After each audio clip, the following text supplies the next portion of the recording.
তোমরা সবাই কেমন আছো? আশা করি সবাই ভালো আছো, সুস্থ আছো আর আমরাও খুব ভালো আছি। আজ দিনটা হলো বৃহস্পতিবার। সকাল সকাল ঘুম থেকে উঠে পড়েছি। না, আজ কিন্তু মিঠির স্কুল নেই। আজ 23শে জানুয়ারি, সেই উপলক্ষে আজকে স্কুল ছুটি। যাই হোক, একটা ছুটি পাওয়া গেছে, ভালোই লাগলো। আর তোমরা কিন্তু ভিডিওটা স্কিপ করে একদম দেখো না, আশা করি ভালো লাগবে। তা যাই হোক, সকাল সকাল উঠে পড়েছি আর মিঠিকেও আজকে তাড়াতাড়ি উঠিয়ে দিয়েছি। নিয়ে উঠে এখন আমি একটু ঘরদোরগুলো গোছগাছ করছি। এই যে ঘরদোর গোছগাছ করছি, দেখবে কিছুক্ষণ পর আবার যাকে সেই হয়ে গেছে। যেহেতু মিঠি ঘরে আছে, ওর বাবা ঘরে আছে, দুজনে মিলে একসাথে খাটের ওপরেই যত রাজ্যের ওদের কাজকর্ম চলে। খাটের ওপরে খাওয়া দাওয়া ঘুমানো সব কিছুই চলে। তা চলো, আজকে রান্নায় কি হচ্ছে তোমাদেরকে একটু দেখাই। আজ রান্নায় হচ্ছে গলদা চিংড়ি। আজকে গলদা চিংড়ি নেওয়ার কোনো ইচ্ছাই ছিল না। শুভ্রজিৎ বাজারে গেছিল, এক দাদা জোর করে শুভ্রজিৎকে মাছগুলো ধরিয়ে দিয়েছে। কি আর করা যাবে, আজকে এটাই রান্না করতে হবে। তা চলো। আর ফ্রিজে কিন্তু মাছ পড়ে আছে, জানি না ওগুলো আবার কি হবে। ভাগ্যিস বার করিনি, আর বরফে পুরো ঢাকা, জানো তো। তা যাই হোক, এখন আমি কড়াই বসিয়ে দিয়েছি। এখন চলো রান্নার কাজে লেগে পড়ি।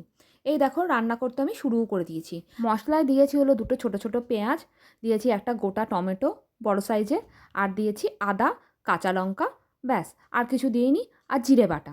তা যাই হোক, তো চলো ঝটপট রান্নাটা করেও নিই। ওইদিকে মিঠি আবার টিভি দেখতে ব্যস্ত। কখন থেকে টিভিটা নিয়ে বসে আছে। এবার গিয়ে ওকে ওঠাতে হবে আর বলতে হবে চানে যা। কিছুতেই স্নান করার নাম নেই। ওর বাবা একটু বেরিয়েছে, সামনেই গেছে সেলুনে, ওখানে গিয়ে চুলটা কাটতে গেছে।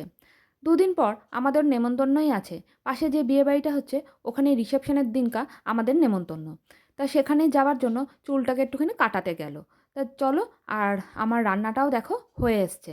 লাস্টে একটু ধনেপাতা দিয়ে দিই, যতক্ষণ ফুটুক আমি গিয়ে দেখি মিঠি আবার কি করছে। তাহলে দাঁড়াও, একবার মিঠিকে গিয়ে দেখে আসি। তা আমাদের পাশে যে তোমাদের দেখালাম লাইটিং হয়েছে, ওটা হলো বিয়েবাড়ির লাইটিং। তা আমাদের পরশু দিনকার বিয়েবাড়ি আছে, তাই জন্য মাথায় একটু কালার করলাম। পাকা চুলগুলো যা উঁকি মারছিল কি আর বলবো। তা যাই হোক, এত লুকোচুরি খেলে, তাই ওদেরকে একটু ঢাকলাম। আর এদিকে দেখো রান্নাটাও হয়ে গেছে, এই যে। আর কয়েকটা বাসন আছে, এখন মাজবো। মেজে রান্নাটা নামিয়ে তোমাদের দেখাচ্ছি, তাহলে সঙ্গে থাকো। কী রে, কটায় চান করতে যাবি? কী রে, ইয়ার কি মারিস না, দেখেছো ওর অবস্থা দেখো। চান করতে যাওয়ার বেলা নেই। এদিকে ওর বাবা একটুখানি গেছে চুল কাটতে, আর ওর অবস্থা দেখো। ইয়ার কি মারিস না, তাড়াতাড়ি কর, হাসবি পরে। মিঠি, অনেকক্ষণ হয়েছে কিন্তু, এবার যা। স্কুল ছুটি, মানে অশুভ কোথাকার একখানা জানো না, স্নান করে না। দেরি করে করে প্রতিদিন স্নান করে, এই করে করে ঠান্ডা লাগে। এই দেখো কি সব দেখে যাচ্ছে, দেখেছো? এই, আর 5 মিনিটের মধ্যে তুই আসবি। এদিকে আবার কথা বলতে বলতে দেখো আমার রান্নাটাও কিন্তু কমপ্লিট হয়ে গেছে। দেখতে কিন্তু ভালোই হয়েছে। এবার জানি না খেতে কেমন হয়েছে। আমার তো মনে হয় নুনটা ভালো হলেই সব কিছুই ভালো লাগে, আর চিংড়ি মাছ তো হবেই ভালো। আর এই যে, আজকে বিকেলবেলা শুভ্রজিৎ বললো একটু মুড়ি মাখো। অনেক দিন ধরে মুড়ি মাখা খাওয়া হয় না। সেই অনেক দিন আগে মুড়ি মেখেছিলাম। আর শুভ্রজিৎ না মুড়ি মাখাটা খেতে খুব ভালোবাসে।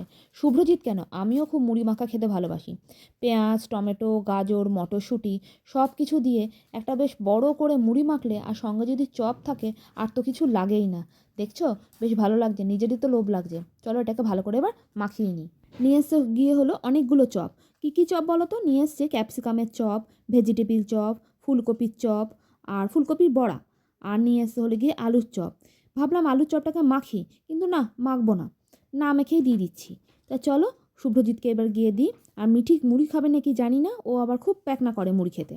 করে নিয়েছি হলে গিয়ে 3 কাপ লিকার চা। তা চলো, খেতেও বসে গেছি। আর আজকের জন্য ভিডিওটা এখানেই শেষ করছি। তোমাদের যদি ভালো লেগে থাকে, একটা like, comment, share and subscribe করতে একদমই ভুলো না। ভালো লাগলে একটা কমেন্ট করে অবশ্যই জানিও। তা আজকের জন্য এখানেই শেষ করছি। তোমরা সবাই ভালো থেকো, সুস্থ থেকো, সাবধানে থেকো, আর সকলকে ভালো রেখো। এখনকার জন্য টাটা, গুড নাইট।